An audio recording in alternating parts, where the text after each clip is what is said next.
Hi, welcome to Grace Point Church. Thank you so much for spending time with us today. Here at Grace Point Church, we are deeply committed to our mission, to meet people where they are and inspire them to follow Jesus. So no matter where you are on your faith journey, you have a home here at Grace Point Church. This week, we are continuing our Christmas message series, Hope for the Holidays. When the wise men came to Jesus, they brought him gifts. So the best gift that you can give Jesus this Christmas is you. So one thing I do want to put on your calendars, it's going to happen pretty soon. It's the Christmas candlelight service. That's on Christmas Eve, Wednesday, December 23 at 7 p.m. So take a break from all your Christmas wrapping and let's gather together and remind ourselves what Christmas is truly all about. For more information, visit wearegracepoint.com. Stay tuned in just right after the message for a few more updates. But in the meantime, here's Pastor Caesar.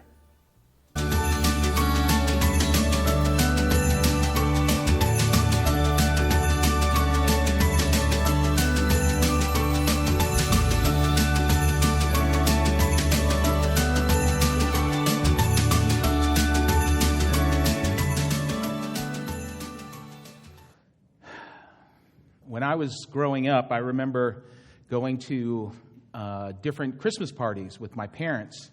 And one of the cool things was, not at everybody's house, but at some of the houses, we would leave with a gift. We would go to the house, and it was interesting because there would be a Christmas tree, as a lot of people have Christmas trees in their houses. But under the tree, there was a bunch of gifts, and there was also a huge pile of gifts that were all wrapped very similarly with all the same kind of wrapping paper. You see all that? Just like that. Like it's all the same wrap. So when you saw these gifts, you could see right away that they were all separate from the other ones that were under the tree. And so I've got these gifts here, and what I'm going to do is I'm going to ask my little nephew Cameron to come up here and help me unwrap these gifts. Come on, Cameron, come on up here. Everybody say hi to my little nephew, Cameron.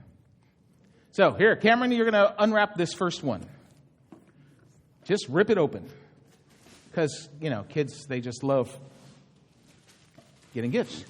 All right, what is it? A basketball hoop. It's a basketball hoop. All right. See, sometimes we would get a basketball hoop.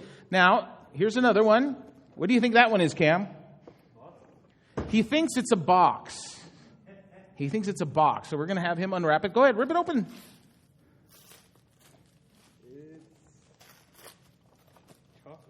It's chocolate. All right, look, and it's dark chocolate too, which is important because dark chocolate is the best kind of chocolate for you. All right, Cameron, how about this one? I'm going to take this one home with me. Cameron, what's this last one? It's like a cookie tin. I don't know. Let's open it up and see. He wants me to know. I don't know. How am I supposed to know? It's all wrapped up. Oh, wait. It probably has like sewing needles or something. You never know. There it is. That's right. Show everybody what it is, Cameron. It is a Filipino sewing kit. Come on. You know what I'm talking about. Right? All right. Let's give Cameron a hand. All right. Thank you, Cameron. See, it's true, and what was great about it is as a kid, you went to an adult's house and there was a party and the adults were doing all their adult stuff, but you left with a gift. And that's just one of the coolest things that I thought, I wish I had done that or that I was doing that, but really right now my kids are grown, so we don't really get a lot of little kids coming to the house. And the bigger kids are not as happy with the Filipino sewing kit, so we don't really give any of these things away. But Christmas is a time where we give gifts. It's a time where people enjoy giving gifts. Now, we're in the middle of our series, Hope for the Holidays, and what we did was we started out this series talking about how Jesus comes into the messiness of our lives. That when we looked at the Christmas story, Jesus came into the messiness of the world and in the messiest way possible. But he still does that today. He comes into the messiness of our lives and he brings into our lives the one thing that you and we can't get on our own, and that's hope. And then last week, if you saw, Jeff was here, and one of the things that Jeff reminded us was that with Jesus, our past doesn't limit our future. That He can take us no matter what we've experienced before, no matter where we came from, no matter how we were raised, no matter what we've experienced, that He can use us and our ordinary circumstances to create part of His extraordinary story. There's always potential and there's always hope. And that's why we said that Jesus is the hope for the holidays. Well, today we're going to continue on and we're going to look at another part of the Christmas story. One that goes against, I think, what a lot of people believe and what a lot of people see. You see it everywhere on Christmas cards and nativity scenes. We're just going to totally blow away one of the things that has for years, maybe for you, has always been a part of what you think of as Christmas, but actually took place far, far later than that very first Christmas. So we're going to go through an account of what happened. It was written by a man named Matthew, and Matthew was a follower of Jesus. He was actually the first person that Jesus called when Jesus started His public ministry. And Matthew, years later, would sit down and he would write out his recollection from what he experienced and from what he interviewed other people and talked to other people about. He would write out what he knew about the story of Jesus. So in chapter 2 of Matthew, this is Matthew telling the story. This is the end part of the story. And he says this, he says, Jesus was born in Bethlehem in Judea during the reign of King Herod. Now this is important because here Matthew is giving us time and location. We know that King Herod died in about 4 BC. So we know that all of these events happened before then. Now, King Herod was a king. He was not the main king, but he was the king of that region. And King Herod had a lot of great accomplishments, a lot of things that were able to be done during his reign. And the problem is that King Herod was not a good person. He was not a good man.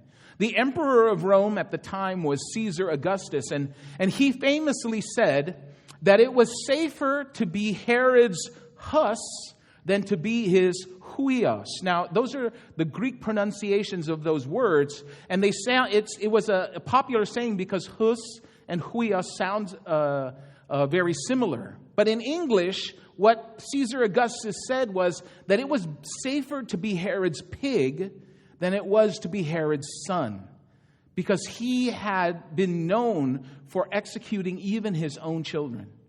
One of the things that he did was that he gave orders to his military that upon his death, they were to go out and randomly execute people throughout the land.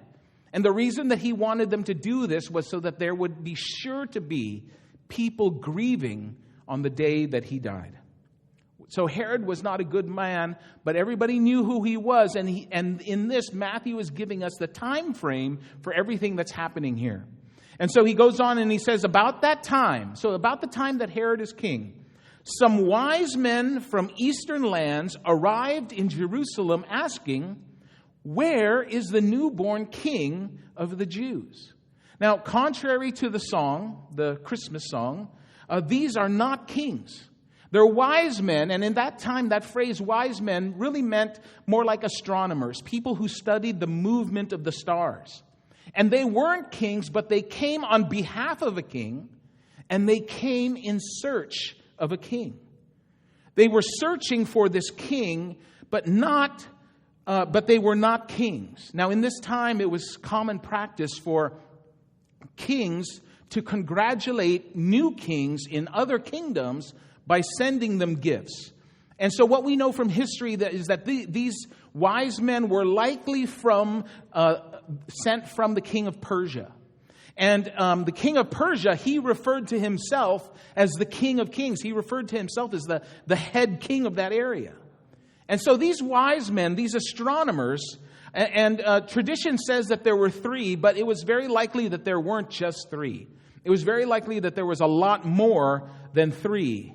But these wise men went to find Jesus. Now, it's important to note this, and this is where we're going to kind of mess up all of the things that you've understood about the birth of Jesus and all of those nativities and manger scenes that you see. You see, at the time that the wise men started their trek to go find Jesus, Jesus had already been born. These guys were not standing around the manger as we often see in the pictures at the time Jesus was born. All of those Christmas cards are all wrong. These wise men came much later. And the question they're asking, where is the newborn king of the Jews? The question they're asking is problematic. First of all, in this time, no one was born king. In order to become a king, you usually had to be a prince first. And just because you were the son of a king didn't automatically mean that you would become king or that you would even be the next king. But you see, these astronomers, these wise men, they saw the signs. They saw the signs of a coming king. They matched what they saw in the sky with what they understood from Scripture. And they put those two things together and they said, we have to go and see this newborn king. They wanted to see Jesus.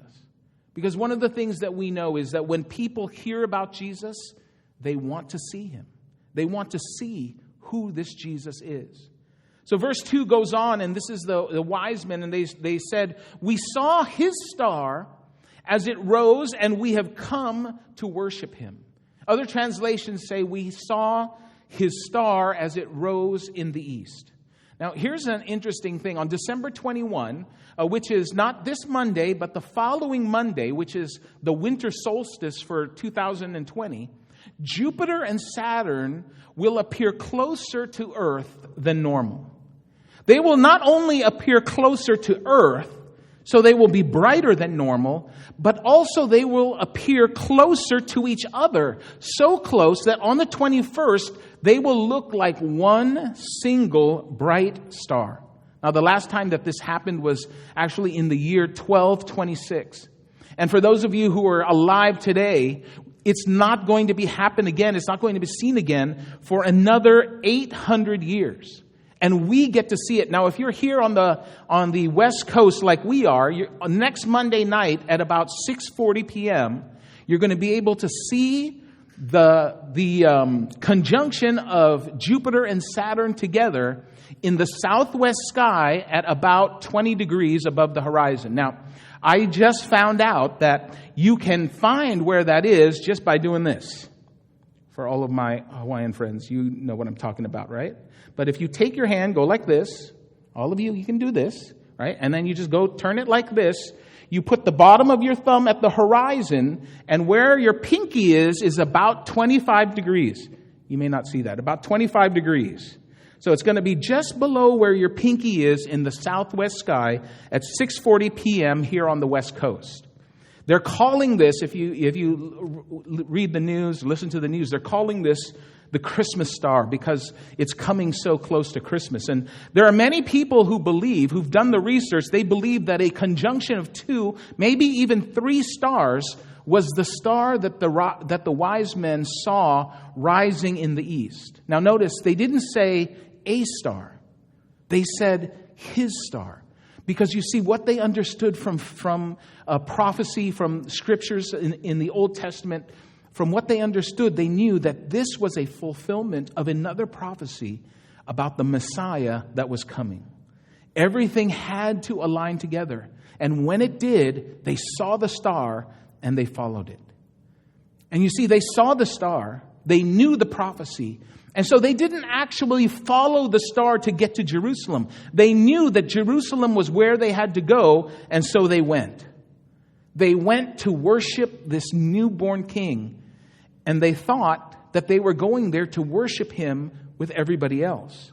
They went thinking, and they were probably expecting that, number one, everyone else in Jerusalem would be celebrating, at least the Jews, that they would have seen the signs that they saw and known that the Messiah was coming. But also, they thought that this would be good news for everyone who was there in Jerusalem.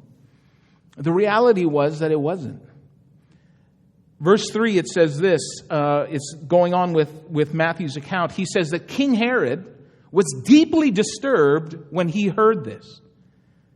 And this is the strange part, as was everyone in Jerusalem. Well, of course Herod was disturbed. We would expect that, right? He is the king of that area. That area is the area of the Jews, and so he was the king of the Jews. What was the last thing that the king of the Jews would want to see is that someone else is coming up and calling themselves the King of the Jews. But that doesn't answer why everyone else in Jerusalem would also be deeply disturbed. Now, some believe that it was because of the commotion. You see, when these wise men came into Jerusalem, it wasn't like there were just 3 of them on 3 camels, although that's a lot of us have that picture. But this was an entire caravan of people. Now, you have to remember that these people who were coming were important people. And they were coming on behalf of the king. And they had been traveling a long way. So not only would they have had servants and security people, but they would have had food, they would have had supplies and equipment enough for not just the trip there, but for a round trip going back. And on top of all that, they also had gifts. There was a lot of people there. And going into a small city like Jerusalem, it would have disrupted a lot of things. Now, some people say that the reason the people weren't happy was because they knew that when Herod heard this, Herod, who was already pretty cruel to them, that he would become upset and take it out on the people who were there. The last thing that they wanted was to give Herod another reason to be upset at them, because who knows what he would do. Some people were worried because they thought that if Herod found out that this King of the Jews, this Messiah that they had been waiting for was here and had arrived as a baby, that Herod would try to kill him. Those people actually turned out to be right. Some people say that the people were worried that this new king was going to change things. And change isn't always a good thing for everybody. But whatever reason it was, lots of people who should have known that Jesus was coming, who should have known the signs, didn't see Jesus come. And they didn't see Jesus coming as good news of great joy. But one thing that we know, when people hear about Jesus, they want to see him. They also want to know about him. And these wise men not only wanted to see him, but it caused people around them to want to know about him. The story goes on and it says, he, and this is King Herod, called a meeting of the leading priests and teachers of religious law and asked, where is the Messiah? Where is the Messiah supposed to be born? Now, this is understandable. If you want to know where the prophesied Messiah is going to be born, you would call the people who would know. So he calls up the religious leaders, he calls up the religious scholars, and he says, listen, you guys should know this. There's supposed to be a Messiah. I hear that he's coming. Where is he? And this is their response. In Bethlehem in Judea, they said, for this is what the prophet wrote. And you, O Bethlehem, in the land of Judah, are not least among the ruling cities of Judah. Or a ruler will come from you who will be the shepherd for my people Israel. See, he says Bethlehem in Judea, very specific, because apparently there was another Bethlehem farther north, and he's not talking about that Bethlehem, he's talking about the one in Judea. He goes on and it says, and then Herod called for a private meeting with the wise men, and he learned from them the time when the first star appeared. And I think this is funny, right? Because Herod goes to the religious people and he says, hey, there's supposed to be this king of the Jews, and do you know where he's going to be? And they said, oh yeah, he's going to be in Bethlehem. And so he's like, hey, what is wrong with you people? If you knew this was happening, how come you didn't tell me? How come nobody gave me a warning, right? When he found out that this king of the Jews was coming or had already come, and that the religious leaders knew exactly where he would be, he stopped asking them anything else about it, right? He probably thought, these guys are holding out on me. They're not telling me the entire story. So he goes to the wise men and he says, listen, where can I find him? When did all of this happen? I need to know. So he asks the wise men instead. And because later on, what we're going to read is in this story is that Herod will order all male children 2 years old and under to be executed because he's fearful about this newborn king. What we know is that all of this must have happened to at least or as far as 2 years out from when Jesus was born, which makes sense. Because when those men saw the star in the sky and said, hey, that's the sign, we have to go there, it took them a while to get there. I mean, they didn't have a bus that they could just get on. They had to pack everything up And if you've ever traveled with anybody, you know that whole packing them up thing takes a long, long time. But they had to pack up all their stuff. It took them a while to get from Persia to Jerusalem. So it goes on and it says, then this is Herod, then he told them, go to Bethlehem and search carefully for the child. And when you find him, come back and tell me so that I can go and worship him too. And I just see this look on the wise men's faces, like they're listening to Herod and they're kind of looking at each other and they're going, yeah, right. I'm sure you want to worship him, right? So they said, fine, I'm going to go. They went. It says after this interview, the wise men went their way. And then something different happened. Because they saw the star rise in the east and they went towards the star.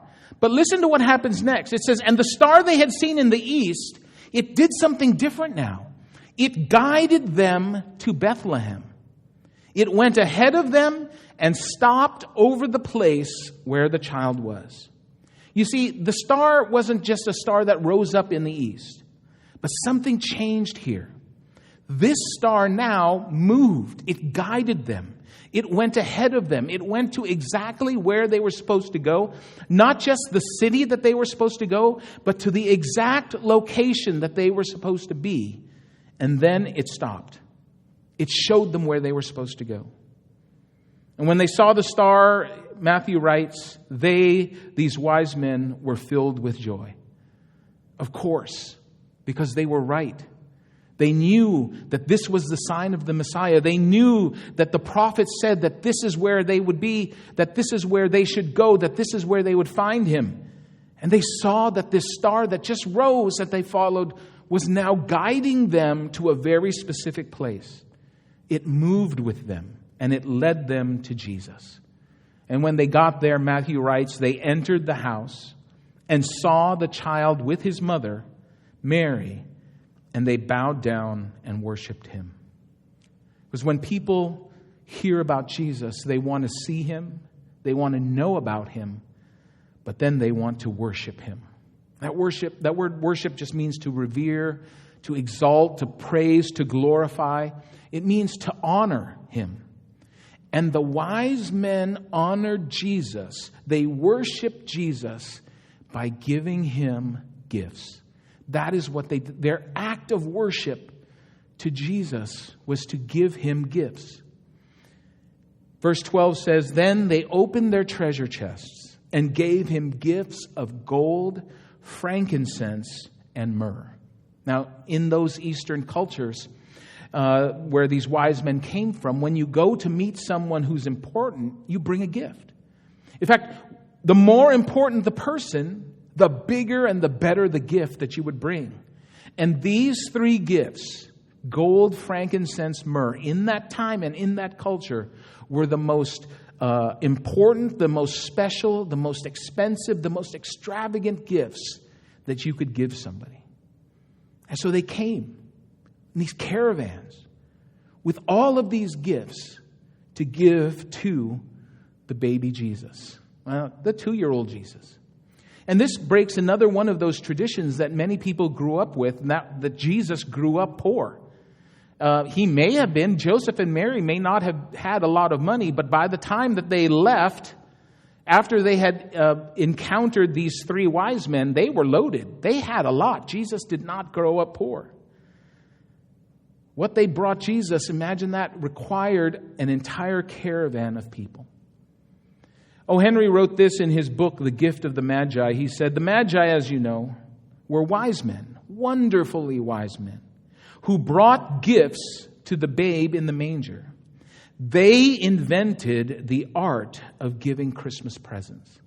So from that very first Christmas, when people did not have any framework yet, there was no traditions yet, but they started it by giving gifts to the person who was important that arrived. There's just something about Christmas now that just makes us want to give to other people. It's that thing that's inside us that stirs in us when we're walking around the malls or we're walking around department stores and we see something and we go, oh, that would be perfect for this person. Oh, this would be great for this person. Oh, this family would love that. There's something in us that at Christmas time makes us want to be more generous. His story and his account ends like this. When it was time to leave, when it was time for the wise men to leave, they returned to their own country by another route, for God had warned them in a dream not to return to Herod. So they knew they didn't go back and tell Herod where they were, where they had gone. They didn't go back to tell Herod where they had found the baby. They did not give him any information on what the baby looked like or how old he was or where he was living. They knew that that was dangerous information to give him, and so God told them to go a different way, to leave the area and to return home. St. Augustine wrote this. He said, though many kings of the Jews had been born and died, none of them did the Magi seek to adore. And so they who came from a distant foreign land to a kingdom that was entirely strange to them, but they had learned that such a king was born, that by adoring him, they might be sure of obtaining from him the salvation which is of God. I've always found it interesting that Jesus' birthday is the only birthday party where everyone who comes, all of the people who are guests, give gifts to each other, but they don't give gifts to the person who is having the birthday. We don't do that with anybody else's birthday, but we do that with Jesus' birthday. And I think Jesus would say that's okay, because Christmas really is not a gift for Jesus, but Christmas is Jesus' gift for you and me. John the Apostle would write this in a very, very popular verse that even people who aren't Christians are familiar with and have heard. And this is from his book, John, in the 3rd chapter in verse 16. And he says, for this is how God loved the world. In other words, this is how God expressed his love to the world, to you and to me. He says, for this is how God loved the world. He gave his one and only Son, so that everyone who believes in him will not perish, but have eternal life. Christmas is our celebration of the birth of Jesus. It's his birthday party. And when we go to a birthday party, we always want to make sure that we bring a gift to the person who's having the birthday. So the question I have for you is, what are you giving to Jesus this Christmas? What are you giving to Jesus for his birthday? Now, I'll tell you, Jesus doesn't want your money. He doesn't want your stuff. He wants one thing and one thing only. The same thing that he has been asking for people to commit to since the time that he was born, that same thing that he's asking from you and me today. That we make the decision to place our faith and trust in him and to give him control, to give him authority, to give him direction on where our heart should be. Jesus wants you to give him the gift of you. And that's the best Christmas gift that we could ever give. Thank you so much for joining us today. Don't forget to like and subscribe. Like us on Facebook, subscribe to our YouTube channel, and also visit our website, wearegracepoint.com, for all the updates on that, and keep track of everything that's going on. Anyway, Merry Christmas.